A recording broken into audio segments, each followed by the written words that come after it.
हमारी आज की कहानी है माधवगंज की।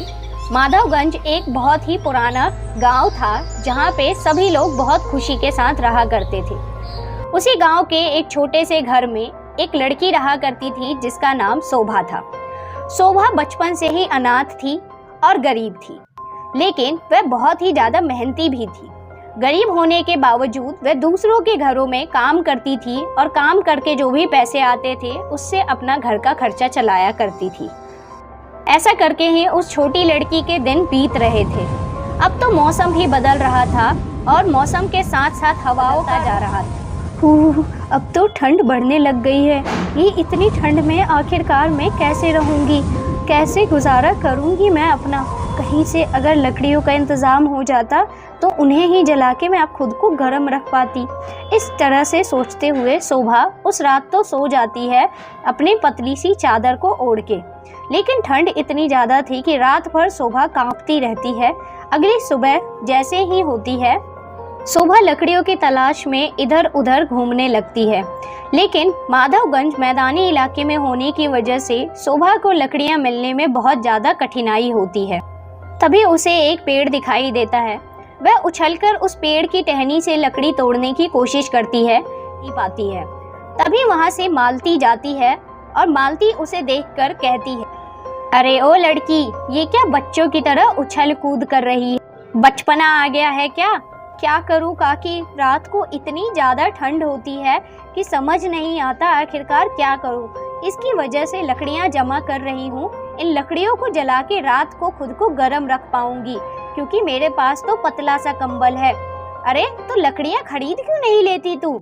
ऐसे उछल उछल के तो तू खुद को ही चोट लगवा लेगी और ना कोई लकड़ी मिलेगी तुझे, फालतू में गिर और जाएगी, हमारा भी नुकसान। नहीं नहीं काकी, ऐसा कुछ नहीं होगा। मैं थोड़ी सी बस लकड़ियां ले जाऊंगी यहाँ से और उन्हें जलाकर खुद को गर्म रखूंगी। और मैं तो बहुत गरीब हूँ, आपको पता ही है। मेरे पास तो लकड़ी खरीदने के पैसे भी नहीं हैं।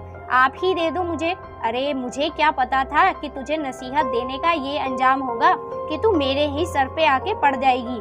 मैं कहाँ से पैसे दे दूँ तुझे? मैं भी तो इसी गाँव में रहती हूँ तेरे साथ। मैं खुद इतनी ज़्यादा गरीब हूँ, तुझे कहाँ से पैसे दे दूँ मैं? उसके बाद शोभा वापस लकड़ियां तोड़ती है। तोड़ते वक्त उसके पैरों में मोच आ जाती है और वह मालती के ऊपर गिर जाती है। मालती उठकर बोलती है, तू तो बड़ी बेवकूफ लड़की है, तेरी वजह से मुझे भी देख ठंड में चोट लग गई है। क्या करूं काकी मैं? मुझसे गलती हो गई, मुझे माफ कर दो। मैंने ये जानबूझ के नहीं किया। चुप कर, हट यहाँ से साइड। तेरी वजह से यहाँ पे चोट लग गई मुझे और तू खड़े खड़े यहाँ पे बकवास कर रही है, अनाथ कहीं की। उसकी यह बात सुनकर शोभा बहुत ज्यादा उदास हो जाती है। मालती तो वहाँ से चली जाती है और शोभा उदास मन से अपने काम पर वापस लौट जाती है।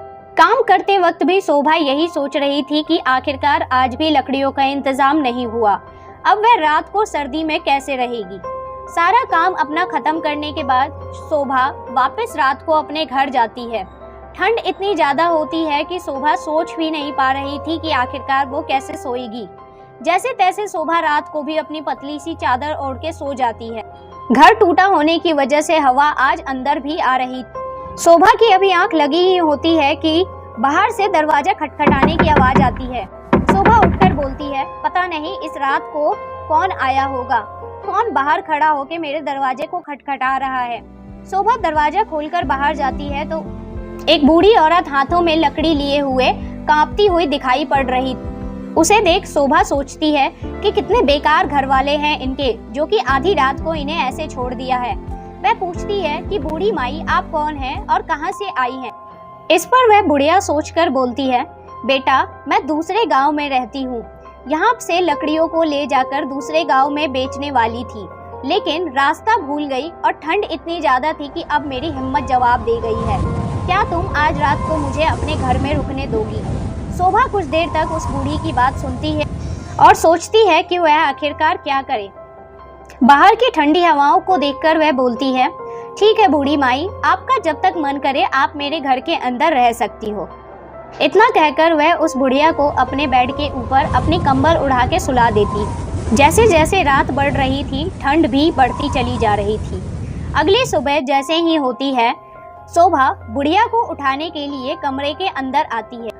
खाली कंबल देखकर वह उस कंबल के पास जाती है और बोलती है, अरे बूढ़ी माई कहाँ चली गई आखिरकार? सुबह सुबह ही लगता है वह चली गई। उन्होंने मुझे बताया भी नहीं, बिना बताए कैसे चली गई? मैंने तो उनसे खाने के लिए भी अब तक नहीं पूछा था। पता नहीं उन्होंने खाना खाया भी होगा या नहीं।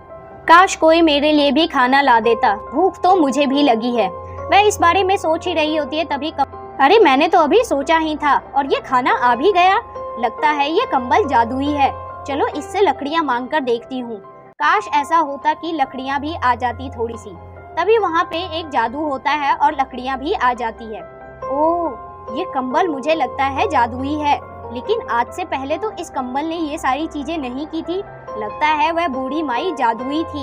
उन्होंने जैसे ही इस कंबल को ओढ़ा, ये कंबल भी जादुई हो गया। अब मैं इस कंबल से जो भी मांगूंगी, ये कंबल मुझे लाकर दे देगा। इसके बाद शोभा सोचती है और अपनी जितना भी जरूरत का सामान होता है उस कंबल से मांग लेती है। उसके बाद मालती अपनी दोस्त से बोलती है, रोमिला देखो तो इस अनाथ के घर पे पता नहीं कौन सी बारिश हुई है जो कि सारा सामान आ गया। हाँ हाँ मालती, सही कह रही हो तुम। ऐसी बारिश, ऐसी भगवान की दया हमारे ऊपर भी हो। लेकिन शोभा गरीब थी और दिल की बहुत अच्छी थी, इसीलिए वह कंबल से गरीबों के लिए भी खाना मांगती थी और उनको खाना बांटा करती थी। ऐसे ही कुछ दिन बीतते चले गए। अब शोभा के पास किसी भी चीज की कमी नहीं थी। एक रात ऐसे ही अपने घर में सोती हुई शोभा सोचती है कि अब इस कंबल की मुझसे ज्यादा किसी और को जरूरत होगी। तभी उसके दरवाजे पे एक खटखटाने की आवाज आती है और वह जब बाहर जाके देखती है तो उसे वही बूढ़ी माई दिखाई देती है। वह बूढ़ी माई आज भी लकड़ी का लट्ठा लेकर हाथ में खड़ी थी। उसे देखते ही शोभा समझ जाती है। तभी बूढ़ी माई बोलती है, बेटी क्या आज रात भी मैं तुम्हारे घर रुक सकती हूँ?